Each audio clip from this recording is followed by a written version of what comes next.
Hello friends, ഒരു പുതിയൊരു വീഡിയോയിലേക്ക് സ്വാഗതം.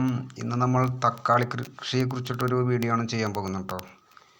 ഇപ്പോൾ ഈ കാണുന്നതൊക്കെ മണിത്തക്കാളിയാണ്. നമ്മൾ വാഗമണ്ണിൽ നിന്ന് ഒരു ഫ്രണ്ട് കൊടുന്ന ഒരു തൈ വെച്ച് പിടിപ്പിച്ചാണ്.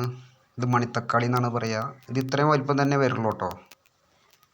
ഇത് നമ്മുടെ കാലാവസ്ഥയിൽ അത്രയും ശ്രദ്ധിച്ച് കൈകാര്യം ചെയ്താൽ മാത്രമേ വളരുള്ളൂ. ഇതൊക്കെ നമ്മുടെ നാട്ടിൽ വിളയിപ്പിച്ച നാടൻ തക്കാളികളാണ്. പിന്നെ തക്കാളി എങ്ങനെ ഉണ്ടാക്കാം, അതിന് വേണ്ടിയിട്ട് എങ്ങനെ മണ്ണ് ട്രീറ്റ് ചെയ്യാം, അതിനെക്കുറിച്ചിട്ടൊക്കെയാണ് നമ്മളൊരു ചെയ്യുന്നത് കേട്ടോ. അപ്പോൾ എല്ലാവരും വീഡിയോ സ്കിപ്പ് ചെയ്യാതെ കാണുക.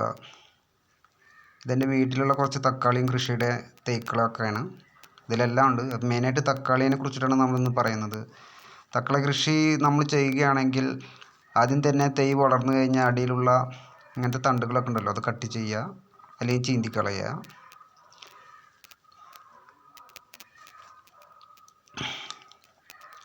6 മണിക്കൂറെങ്കിലും സൂര്യപ്രകാശം നേരിട്ട് കിട്ടുന്ന സ്ഥലത്ത് വേണം നമ്മൾ തക്കാളി കൃഷി ചെയ്യാൻ. വെള്ളവും അതുപോലെ തന്നെ സൂര്യപ്രകാശവും ഒരുപാട് ആവശ്യമുള്ള ഒരു വിളയാണ് തക്കാളി.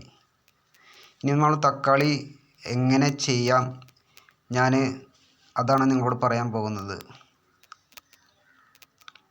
നമ്മൾ ട്രൈക്കോഡർമ അടിവളമായി കൊടുക്കാൻ ശ്രമിക്കുക കേട്ടോ.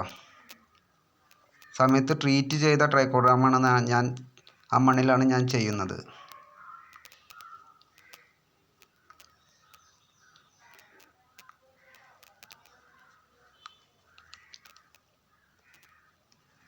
നല്ല രീതിയിൽ നമ്മൾ മണ്ണ് ട്രീറ്റ് ചെയ്താലേ നമുക്ക് അതിൽ നിന്ന് നല്ല ഉൽപ്പാദനം കിട്ടൂ, നല്ല ആരോഗ്യമുള്ള ചെടികളെ കിട്ടൂ.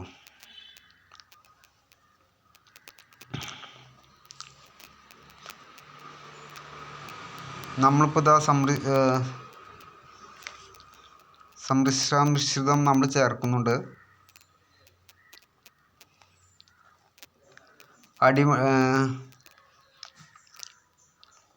എല്ലുപൊടി, പുഴുങ്ങിയ എല്ലുപൊടി ഉപയോഗിക്കുക കേട്ടോ. അതിൻ്റെ ഫോസ്ഫറസും കാൽസ്യം ഉണ്ടായിരിക്കും. ഇങ്ങനെ ചെയ്താൽ വേര് ചീയൽ അസുഖം വരില്ല. പൊടിച്ച എല്ലുപൊടി നമ്മൾ ഉപയോഗിക്കുന്നത് ഗുണത്തേക്കാൾ ദോഷമായിരിക്കും ഉണ്ടാവുക. കായ്പിടുത്തം കുറയും. ഇത് ഉപയോഗിച്ചാൽ തക്കാളി കൃഷിക്ക് കാൽസ്യം വളരെ പ്രധാനമാണ്. എല്ലുപൊടിയിൽ അതുണ്ട്. അപ്പോൾ എല്ലുപൊടി ഞാൻ പറഞ്ഞ പോലെ ചെയ്യുക. ട്രൈക്കോഡർമ ട്രീറ്റ് ചെയ്ത അടിവളമാണ് എല്ലുപൊടിക്കായി ഞാൻ ഇട്ട് കൊടുത്തിരിക്കുന്നത്. എല്ലുപൊടി 2 ടീസ്പൂൺ ഇട്ട് കൊടുക്കുക കേട്ടോ. പിന്നെ നടുമിശ്രിതം ഇട്ട് കൊടുക്കുക.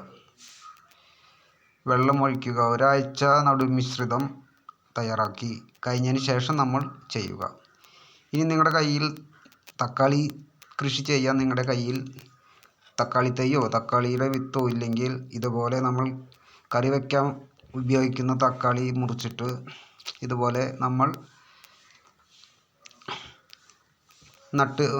ഗ്രോ ബാഗിൽ വെച്ചാൽ ഒരു 5-6 ദിവസത്തിൻ്റെ ഉള്ളിൽ നമുക്ക് തൈകൾ കിട്ടും. ഞാൻ ആദ്യമൊക്കെ ഇങ്ങനെയാണ് ചെയ്തായിരുന്നു കേട്ടോ. ഇങ്ങനെ ചെയ്താലും അത്യാവശ്യം തക്കാളിയൊക്കെ നമുക്ക് കിട്ടും കേട്ടോ. ഇപ്പോൾ ഒരുപാട് പേരിങ്ങനെ ചെയ്തിട്ടുണ്ടായിരിക്കാം, പക്ഷേ ഞാനത് അറിയാത്തവർക്ക് വേണ്ടിയിട്ടൊന്ന് കാണിച്ചു തരുന്നത് മാത്രം. നടുൽ മിശ്രിതത്തിൽ തന്നെയാണ് നമ്മളിതും ചെയ്യുന്നത് കേട്ടോ.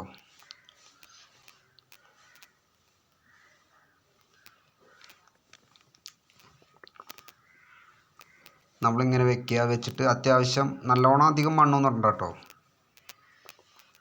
തക്കാളി തൈ മുളച്ച് വന്നു കഴിഞ്ഞാൽ 15 ദിവസം കഴിഞ്ഞതിന് ശേഷം ജൈവവളം ഉപയോഗിക്കുക കേട്ടോ.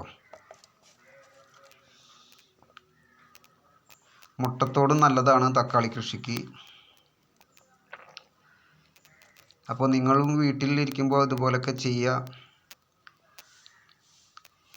എൻ്റെ വീഡിയോ ഇഷ്ടമാണെങ്കിൽ ലൈക്ക് ചെയ്യുക, കമൻറ്റ് ചെയ്യുക, സബ്സ്ക്രൈബ് ചെയ്യുക, മറ്റുള്ളവർക്കൊന്ന് ഷെയർ ചെയ്ത് കൊടുക്കുക. മുട്ടത്തോടും ബെസ്റ്റാണ് തക്കാളി കൃഷിക്ക്. ഇതുപോലെ മുട്ടത്തോട് ഇട്ടാലും നല്ല ഗ്രോത്തുള്ള ചെടിയായി മാറും, നല്ല കായ്ഫലം കിട്ടും. 15 ദിവസത്തിന് ശേഷം നിങ്ങൾ ജൈവവളം, ചാണകപ്പൊടി, അതുപോലെ തന്നെ ആട്ടിൻകാഷ്ടം, അതുപോലെ തന്നെയുള്ള ജൈവവളങ്ങൾ ഉപയോഗിച്ചാൽ മതി.